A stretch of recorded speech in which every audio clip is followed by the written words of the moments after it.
하나님 말씀 보겠습니다. 마가복음 9장 1절부터 좀 긴데 29절 말씀까지입니다.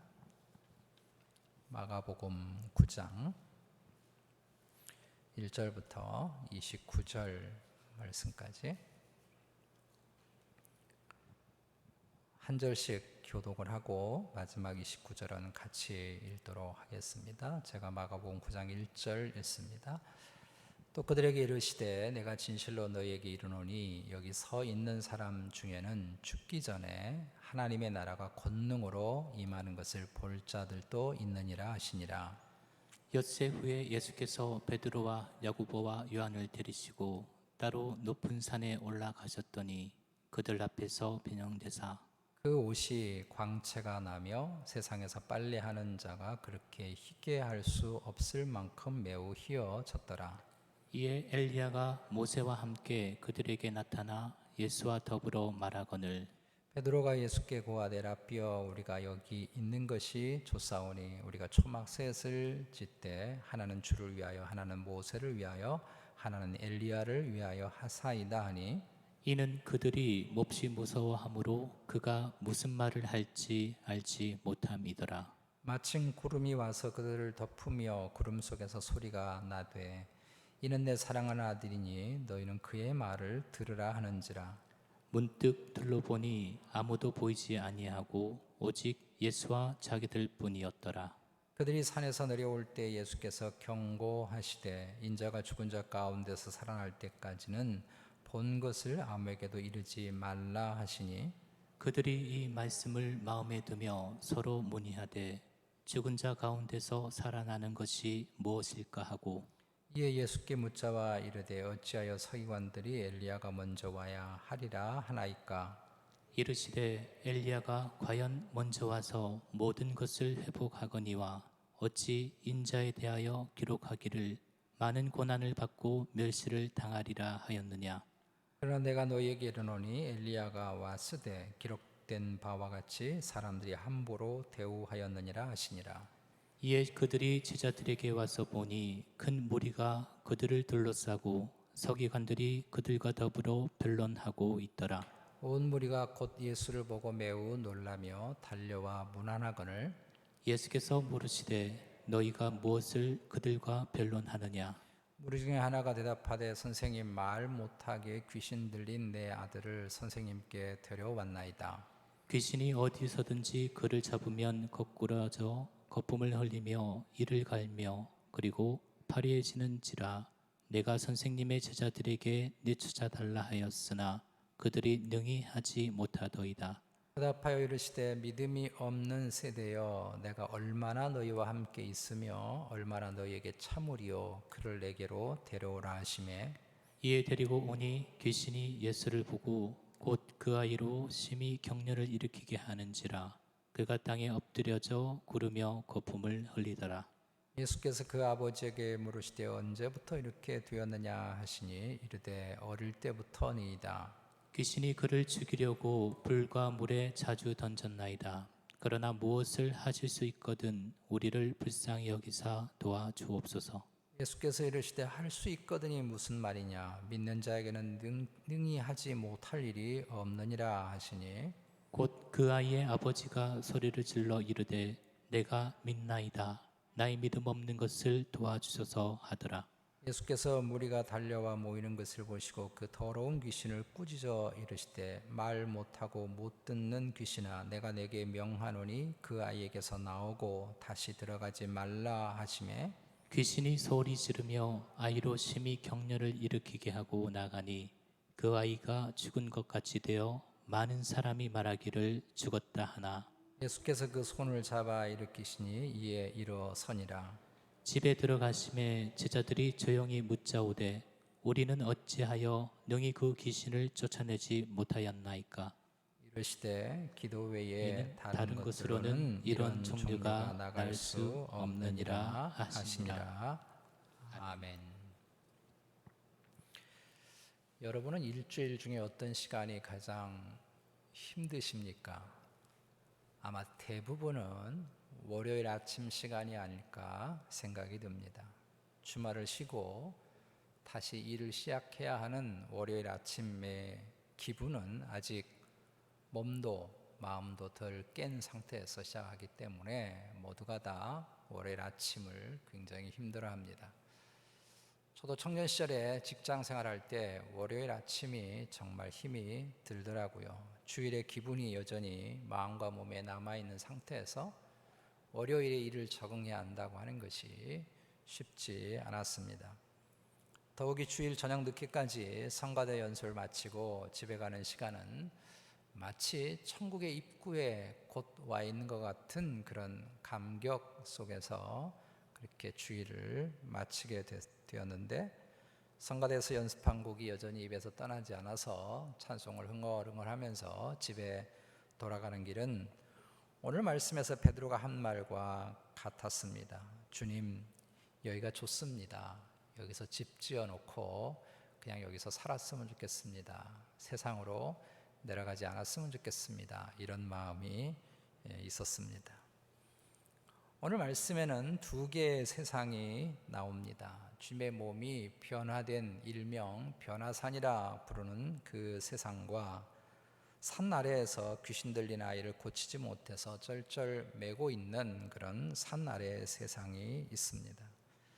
이 두 공간이 우리가 신앙생활을 하는 세계라 할 수 있습니다.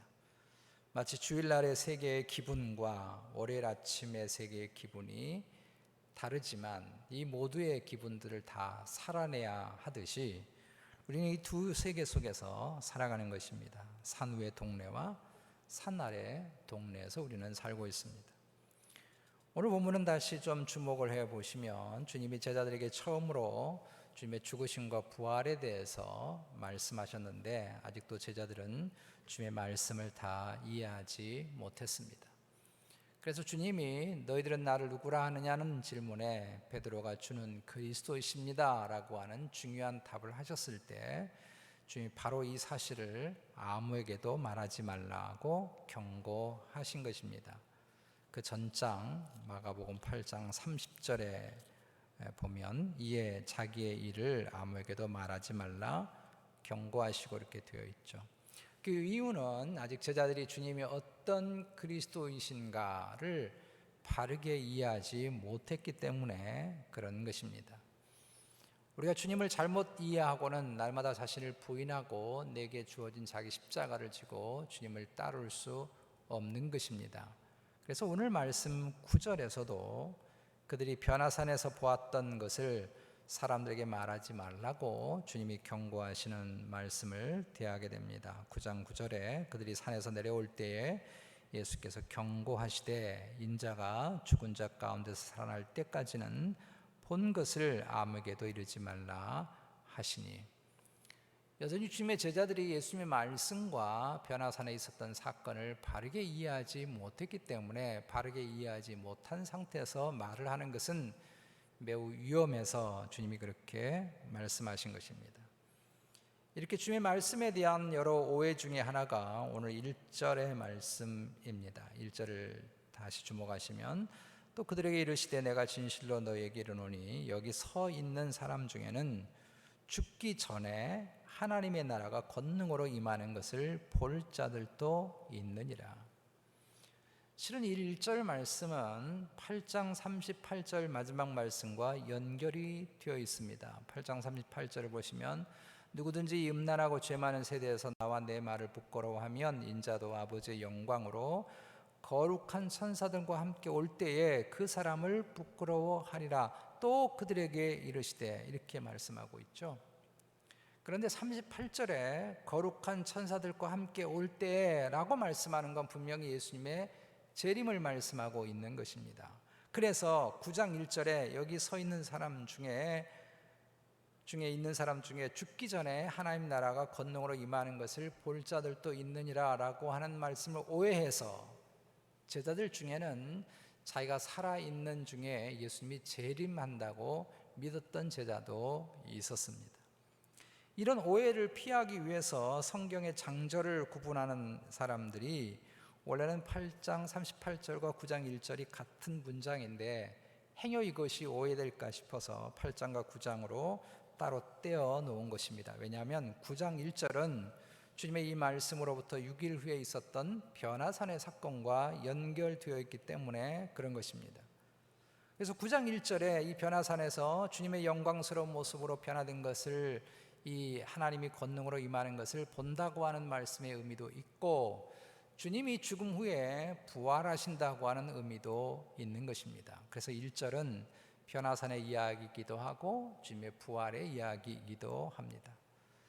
주님이 빌립보 가이사라 지방을 지날 때 처음으로 자신이 앞으로 죽게 될 것과 3일 만에 부활하게 될 것을 처음으로 언급하신 후에 엿새 6일이 지나고 나서 3명의 제자와 함께 높은 산에 오르게 됐습니다. 이 산은 가이사라 빌립보 지역의 근처에 있는 헐몬산으로 우리가 이해를 합니다. 헐몬산은 만년설이 있는 굉장히 높은 산인데 3개의 봉우리가 있는데 그 중에 한 봉우리에 이 3명의 제자와 함께 주님이 오르신 것입니다. 주님은 때로 굉장히 중요한 일이 있으면 꼭 이 3명의 제자만 따로 데리고 가셨는데, 이 3명의 제자를 따로 데려가셨다는 말씀이 나오면 이건 굉장히 중요하구나 라는 생각을 하게 해야 합니다. 누가복음 9장에 동일한 사건을 기록한 본문을 보면 주님이 3명의 제자와 함께 올라서 기도하셨다고 되어 있습니다. 그리고 이 제자들에게 늦은 시간까지 주님이 앞으로 받게 될 고난과 또 부활 후에 얻게 될 영광에 대해서 설명하셨다고 말씀하고 있습니다. 그리고 주님은 늘 하시던 대로 기도했고 제자들은 늘 하는 대로 잠이 들었습니다. 그러다 갑자기 자신들 앞에 벌어진 놀라운 광경에 정신이 번쩍 든 것입니다. 주님이 2 사람과 함께 서 있는데 주님의 몸이 변형되신 것입니다. 광채로 가득 빛났던 것이죠. 3절에 그 옷이 광채가 나며 세상에서 빨래하는 자가 그렇게 희게할 수 없을 만큼 매우 희어졌더라. 이런 예수님의 변화된 모습은 다니엘서에 이미 예언되어 있고 요한계시록에도 나와 있습니다. 다니엘서 7장 9절을 보면 영광의 주님을 묘사할 때 그곳의 희기가 눈 같고 주님의 머리털은 깨끗한 양털 같다고 되어 있고, 요한계시록 1장 14절에서 사도 요한이 영광스러운 주님을 바라볼 때 그 모습이 주님의 머리와 털의 희기가 양털 같고 눈같이 희고 광채가 난다고 말씀하고 있습니다. 그러므로 지금 제자들이 보고 있는 주님의 모습은 부활 후에 얻게 될 주님의 영광스러운 육체 모습을 보게 된 것이고, 우리가 이후에 천국에 가면 보게 될 주님의 아름다운 모습을 보게 된 것입니다. 그리고 거기에 모세와 엘리야가 함께 있었습니다. 왜 주님이 천국에 있는 모세와 엘리야를 불러다가 함께 이 변화산에서 셋이 일종의 정상회담처럼 만난 것일까요? 2가지 의미가 있는데요. 하나는 주님의 십자가 부활의 사건이라고 하는 것은 구약의 모든 율법과 선지자들의 모든 외침을 완결하는, 완성하는 것이기 때문에 그런 것입니다. 모세는 율법의 대표자이고 엘리야는 선자의 대표자죠. 우리가 구약 성경을 말씀할 때 율법과 선지자 이렇게 표현을 하고 있습니다. 그래서 누가복음 9장 31절에 보면 주님이 이 2 사람과 장차 예루살렘에서 죽으실 것에 대해서 대화를 나누었다고 말씀하고 있습니다. 그래서 주님의 십자가와 부활의 사건이 구약의 모든 율법과 선지자들이 말하고 있는 바를 완성하기 때문에 이 2 사람과 대화를 하신 것입니다. 또 하나의 의미는 모세와 엘리야는 지금 하늘의 영광 가운데, 천국 가운데 살아가는 모든 성도들의 대표라고 할 수 있습니다. 하나님이 모세의 시체를 감추었고 엘리야는 잘 알다시피 죽음을 보지 않고 하늘에 올라서 하늘의 영광을 입은 사람들이죠. 그래서 이들은 우리가 이후에 부활의 영광을 입고 천국에서 살게 될 영광스러운 모습을 우리에게 보여주신 것입니다. 지금 3명의 제자들은 인간의 가장 아름답고 가장 영광스러운 모습을, 그리고 앞으로 우리가 누리게 될, 천국에서 누리게 될 그 찬란하고 영광스러운 모습을 잠시 보게 되는 영광을 누리게 된 것입니다. 이 순간이 얼마나 놀랍고 얼마나 신기할까요? 혹시 여러분들 중에 천국에서 사는 사람을 만나본 적이 있습니까? 그 모습이 어떠할 것이라고 여러분 상상해 한번 보시기 바랍니다. 저는 간혹 제가 알고 있는 이미 천국에 가 있는 우리 가족들과 성도들을 떠올려 볼 때가 있습니다. 그 모습이 얼마나 찬란하고 영광스럽고 아름다울까 상상해 볼 때가 있습니다. 세 명의 제자들은 직접 주님이 입으신 영광스러운 모습과 천국에서 살고 있는 영광스러운 모습을 한 모세와 엘리야를 보고 너무 놀랐습니다. 그래서 당장 베드로가 말을 합니다. 여기에 초막 텐트 셋을 짓고 집을 세 개를 짓고, 하나는 예수님 살고, 하나는 모세가 살고, 하나는 엘리야가 살고, 우리 내려가지 말고 여기서 계속 살았으면 너무 좋겠습니다 라는 말을 했습니다. 아주 당연한 말이죠. 우리도 만약에 이런 놀라운 광경을 보았다고 한다면 당연히 여기 있는 것이 좋습니다 라는 말을 했을 것입니다. 제가 중학교 3학년 때 처음으로 예수님을 나의 구주로, 구세주로 영접한 일이 있었습니다. 부흥의 낮 시간에 하나님 말씀을 공부하는 시간에 주님이 그 말씀을 통해서 저를 만나 주셨습니다. 그날 저는 하늘의 영광이 무엇인가 하는 것을 영적으로 맛보게 되었습니다. 그때 심정은 바로 한 발만 내디디면 천국에 들어갈 것만 같았습니다. 아니, 정말 그렇게 가고도 싶었습니다. 예수님 만나고 났더니 이 세상에 있는 모든 영광스럽다, 대단하다고 하던 것들이 정말 헛돼 보이고 아무것도 아니게 보였습니다.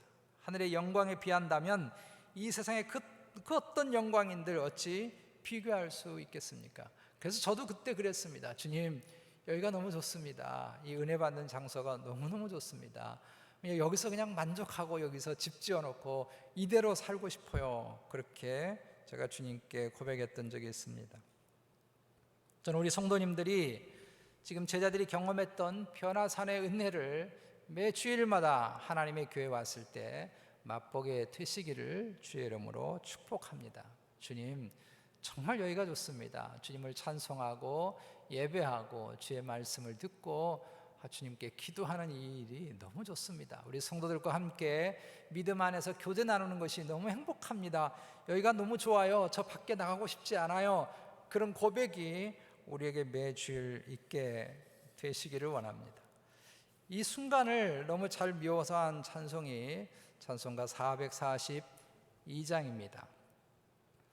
저장 밑꽃 위에 있을 아직 맺혀 있는 그때에 귀에 은은히 소리 들리니 춤 성분명하다.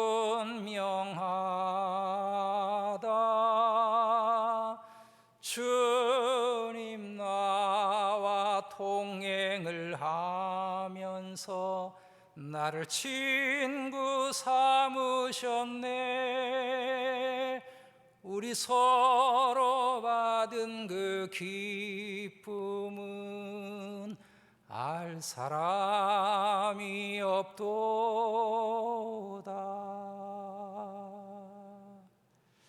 이때는 좀 아멘이 나와야 되는데 변화산에서 주님의 영광스러운 모습을 경험한 이것을 시적으로 표현한 것이죠. 새벽 이슬이 가득한 그때 제자들이 하늘의 영광을 경험했다는 것입니다. 이걸 누가 알겠느냐? 이걸 세상에 누가 알겠느냐? 그냥 여기 이대로 눌러 살았으면 좋겠습니다. 그런 마음이죠. 그런데 이 찬송가 3절이 이렇게 되어 있습니다. 밤 깊도록 동산 안에 주와 함께 있으려 하나. 괴로운 세상에 할 일 많아서 날 가라 명하신다. 주님은 산 위에 초막을 짓지 않았습니다. 아직은 초막을 지을 때가 아니기 때문이죠. 산 아래 내려가야 한다고 하십니다. 산 아래 문제 속으로, 우리들의 삶의 문제의 현장으로 들어가야 된다는 것이죠. 괴로운 세상이지만, 때로는 고통과 눈물이 있는 세상이지만, 그래서 부딪히기 싫고 내려가고 싶지 않은 세상이지만 산 아래 내려가야 한다고 말씀합니다. 저는 등산을 좋아했습니다. 고등학교 시절에 친구들과 서울 근교에 있는 여러 산들을 같이 틈만 나면 등산을 하기도 했고, 방학 때가 되면 새벽 기도에 어머니 따라 같이 나와서 기도가 끝나면 항상 마을 뒤에 좀 높은 산이 있었는데 새벽 이슬이 가득한 산을 자주 오르곤 했습니다. 산에 오르는 것이 그렇게 좋았습니다. 그러나 아무리 산에 오르는 것이 좋아도 산은 내려가기 위해서 오르는 것입니다. 올라가는 것이 목적이 아니라 실은 내려가서 다시 새로운 힘으로 살기 위해서 오르는 것이죠. 주님이 제자들과 산에 올라가서 변화하신 모습을 보여주신 이유는 산에 내려가기 위해서 그런 것입니다. 산 아래의 모습은 산 위의 동네와는 완전히 다릅니다. 오늘 본문에 나와 있는 것처럼 한 귀신 들린 아들을 둔 아버지의 고통이 있습니다. 그 아들을 한 번씩 귀신에 붙들리면 거꾸러지고 거품을 물고 이를 갈면서 하얗게 죽어가는 것입니다. 아들이 그럴 때마다 아버지가 혼절을 했습니다. 너무 괴로워서 제자들에게 이 아들을 좀 고쳐달라고 부탁을 했습니다. 그러나 제자들이 아무리 기도를 해도 귀신이 안 떠나는 것입니다. 고통이 여전한 것입니다. 이것이 우리가 때로 살아가는 산 아래 우리의 삶의 현장입니다.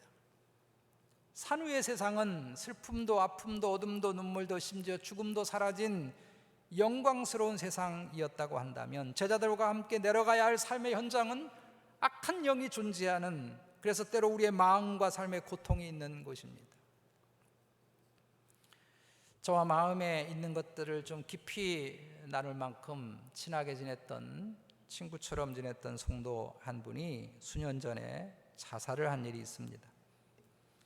그 친구는 미국에 이민을 오서 얼마 안 돼가지고 한동안 돈에 욕심에 좀 빠져서 잘못된 길을 걷는 바람에 오랫동안 법정 투쟁을 하다가 결국은 감옥에 가게 되었습니다.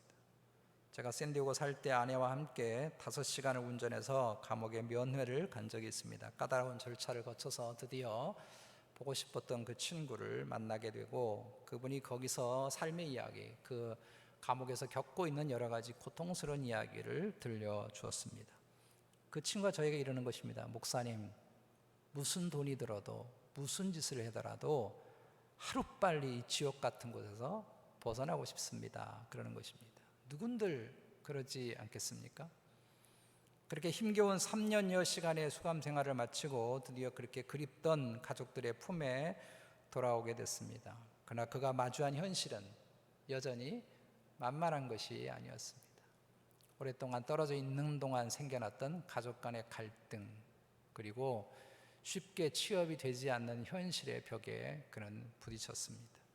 어느 날 울면서 저에게 전화가 왔는데 그 말을 잊을 수가 없습니다. 목사님, 나와 보니 여기도 지옥이네요. 그리고 얼마 지나지 않아서 그의 아내로부터 자살했다는 충격적인 소식을 듣게 됐습니다. 이 땅의 산 아래 동네 어딘들 지옥 같은 아픔이 없는 곳이 세상에 있겠습니까? 우리는 많은 문제와 고통과 슬픔이 있는 곳에서 살아갑니다. 그러나 주님은 산 위의 동네에 초막을 짓지 않았습니다. 제자들을 데리고 귀신이 들려서 고통을 겪고 있고 그 고통과 아픔을 도대체 해결하지 못하고 있는 산 아래 동네로 제자들과 함께 내려온 것입니다. 왜냐하면 이 산 아래 동네에서 우리가 꼭 짊어지고 가야 할 우리의 삶의 사명이 있기 때문에 그런 것입니다. 산 위에서 보이셨던 부활의 영광을 위해서는 반드시 십자가의 고난의 산 아래의 삶을 살아내야 하는 것입니다. 그래서 주님이 9절에 이렇게 말씀하십니다. 그들이 산에서 내려올 때에 예수께서 경고하시되 인자가 죽은 자 가운데서 살아날 때까지 본 것을 아무에게도 이르지 말라. 십자가의 죽음이 없고서는 이런 부활의 영광이 없다는 것입니다. 주님이 여기서 너희의 본 것을 아무에게도 말하지 말라고 하는 것은 지금 제자들과 유대인들이 부활의 영광만을 추구하고 살기 때문에 그런 것입니다. 여기에 초막셋을 짓고 계속 살고자 한다 하고 싶다는 그 말은 눈물도 없고 고민도 없고 아픔도 없고 고통도 없고 헌신도 없고 희생도 없고 죽음도 없는 곳에 살고 싶다는 것입니다. 이런 영광을 주는 메시아, 이런 복만을 주는 그리스도를 바라는 것입니다. 그래서 이곳에 초막셋을 짓고 계속 살고 싶다고 말하는 것입니다. 그러나 주님은 변화산에 초막을 짓지 않았습니다. 제자들을 데리고 이끌고 아니야, 너희들이 그렇게 눈물도 싫고 고통도 싫다고 말하고 여전히 눈물이 많고 갈등이 많고 고통이 있는 이 고통스러운 삶의 현장 산 아래의 동네로 주님이 제자들을 데리고 내려오신 것입니다. 십자가의 길을 걷기 위해서 내려오셨습니다. 신앙생활이라고 하는 것이 바로 이런 것입니다. 산 위에서 경험하는 놀라운 은혜의 감격을 가지고 산 아래에 우리가 살아내야 할, 우리가 지고 가야 할 자기 십자가를 지고 주님과 함께 걸어가는 것이 신앙생활인 줄로 믿습니다. 간혹 성도들 중에 늘 산후의 세상만을 추구하는 사람들이 있습니다. 십자가 없는 면류관을 바라고 문제만 있으면 회피하려고 하는 경우들이 많이 있습니다. 교회도 문제가 있으면 쉽게 피하려고만 합니다. 문제와 갈등을 성령 안에서, 그리스도 안에서, 말씀 안에서 어떻게 해결해 보려고 몸부림치지 않고 그런 희생, 그런 헌신 하고 싶지 않다는 것입니다. 아무런 피해도 없고 아무도 나를 건들지 않은 편안한 곳, 거기서 집을 짓고 살고 싶다는 것입니다. 그러나 여러분 기억하십시오. 산 위의 하늘의 영광은 이 땅의 산 아래 십자가는 지는 삶을 살아야 주어진다는 것을 여러분 잊어서는 안 됩니다.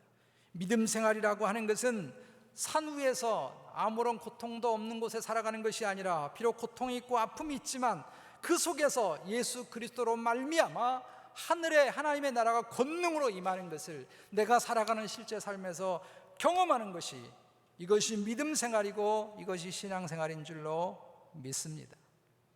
우리의 눈물 많은 삶의 현장에서 주님의 역사를 이루어가는 것입니다. 직장에서, 내가 장사하는 일터에서, 가정에서, 자녀들에게서, 그리고 우리가 아파하고 함께 사랑하는 이 교회에서 주님의 은혜가 권능으로 삶의 현장 속에 이루어지는 것을 경험하고 누리는 것이, 이것이 예수 믿고 이 땅에 살아가는 삶이고 우리가 이후에 산 위에서 경험하게 될 아름다운 부활의 찬란한 영광을 바라보는 소망의 삶인 줄로 믿습니다.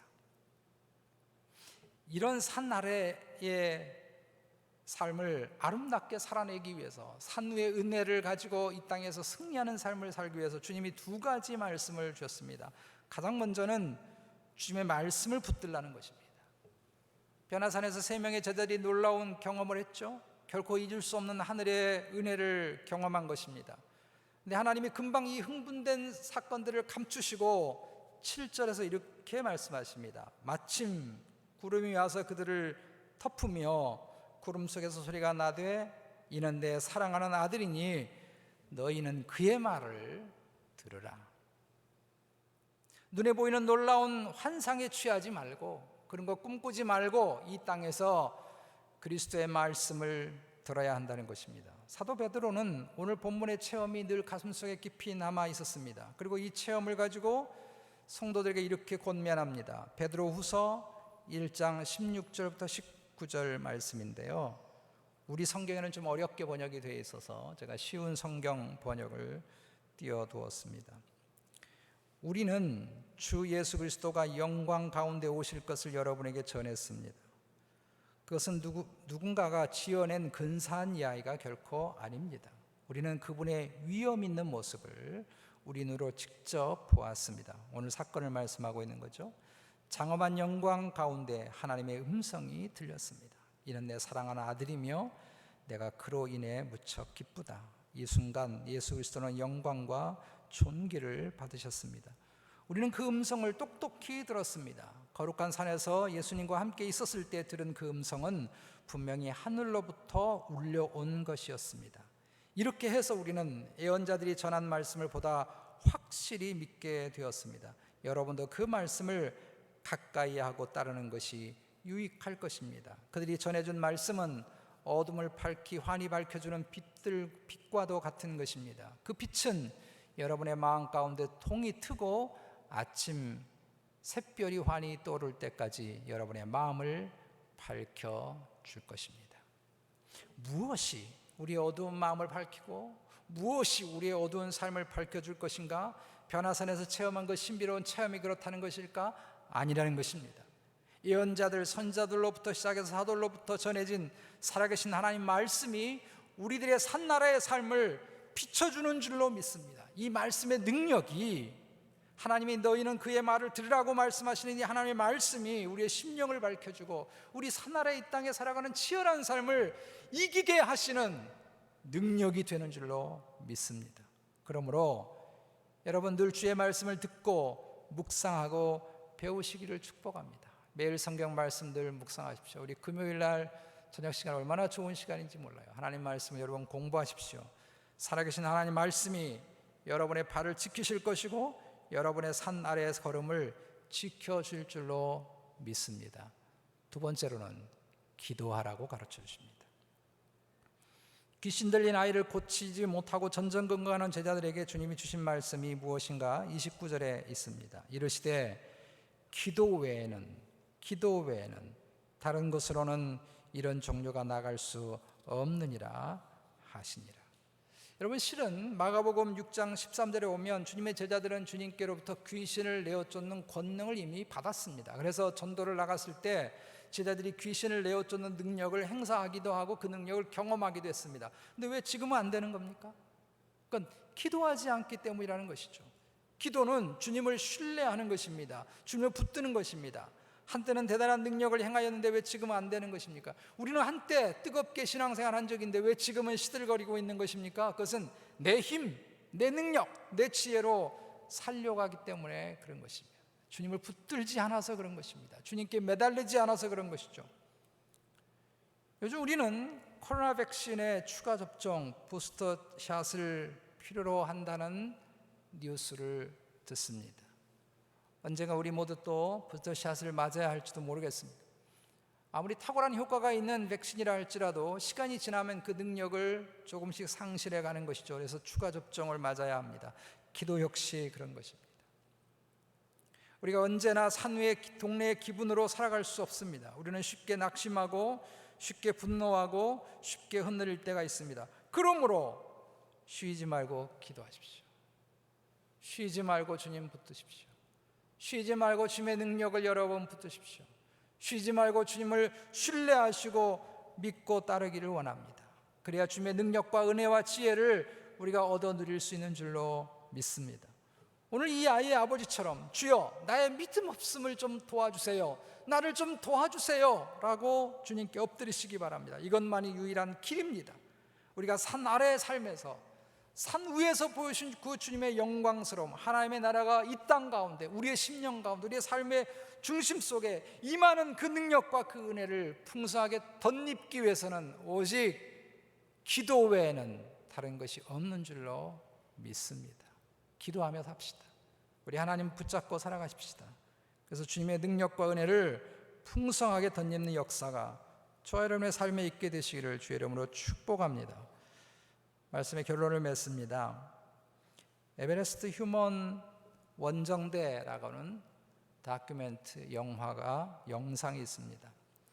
산의 사나이 엄홍길이라고 하는 분이 히말라야 등반을 하다가 산에서 죽은 동료의 시신을 찾겠다고 휴먼 원정대라고 하는 것을 만들었다는 그런 내용입니다. 기록도 명예도 보상도 전혀 주어지지 않는 무모한 프로젝트였습니다. 이 감동적인 일이 나중에 히말라야라고 하는 영화로 만들어지기도 했습니다. 선배 산악인들 주위의 모든 동료들이 다 뜯어말렸습니다. 왜 이렇게 무모한 일을 하느냐, 왜 이렇게 무모한 짓을 하려고 하느냐. 그래서 물었습니다. 너 왜 이러느냐. 그때 엄홍길 대장이 했던 유명한 말이 있습니다. 그럼 내려와야지 거기서 삽니까? 그럼 내려와야지 거기서 삽니까? 지금 우리가 변화시켜야 할 세상은 우리의 삶의 현장에 있습니다. 진정한 변화산의 은혜는 우리의 삶의 현장에 있어야만 합니다. 우리 가정 속에, 직장 속에, 사회생활 속에, 우리의 공동체, 교회 공동체 속에 있어야 합니다. 주님이 제자들의 손을 붙들고 산 아래로 내려오셨듯이 우리는 주님과 함께 이 산 아래의 삶을 살아가야만 합니다. 우리가 주님과 함께 치열하게 살아내야 할 변화산은 산 위에 있는 게 아니고 산 아래 우리의 삶의 현장 속에 있음을 믿습니다. 우리들의 이 산 아래 동네에서 주님이 25절에서 그 아이께서 나오고 다시 들어가지 말라고 명하셨듯이 주님의 능력과 은혜와 손길을 누리게 되시기를 주의 이름으로 축복합니다. 오직 주의 말씀을 여러분 붙들고 나를 의지하고 세상을 의지할 것이 아니라 오직 하나님만을 기도함으로 의지해서 하늘의 영광을 우리들의 산 아래의 삶에서 풍성하게 누리고 경험하고 간증하고 찬송하며 살아가는 우리 모두가 되어주시기를 주님의 이름으로 축복합니다. 이 시간 우리가 함께 마음 모아서 기도하겠습니다. 여러분 어떤 삶의 현장 속에 살아갑니까? 우리의 삶의 속에 하나님 은혜를 주시고 우리의 삶을 고치시고 회복시키시고 일으켜주시고 새롭게 해주셔서 이후에 우리가 얻게 될 그 영광스러운 영광을 우리가 소망하고 이 땅에서 누릴 수 있도록 하나님 우리에게 은혜를 주옵소서. 주님 우리에게 은혜를 주옵소서. 주님의 권능의 손으로 우리의 삶을 붙들어 주옵소서. 우리 이 시간 말씀 붙잡고 함께 기도하고 우리 교회 교육부서를 위해서 기도해 주시기를 바랍니다. 우리 다 같이 마음 모아서 통성으로 기도하겠습니다. 우리 아버지 하나님 은혜를 정말로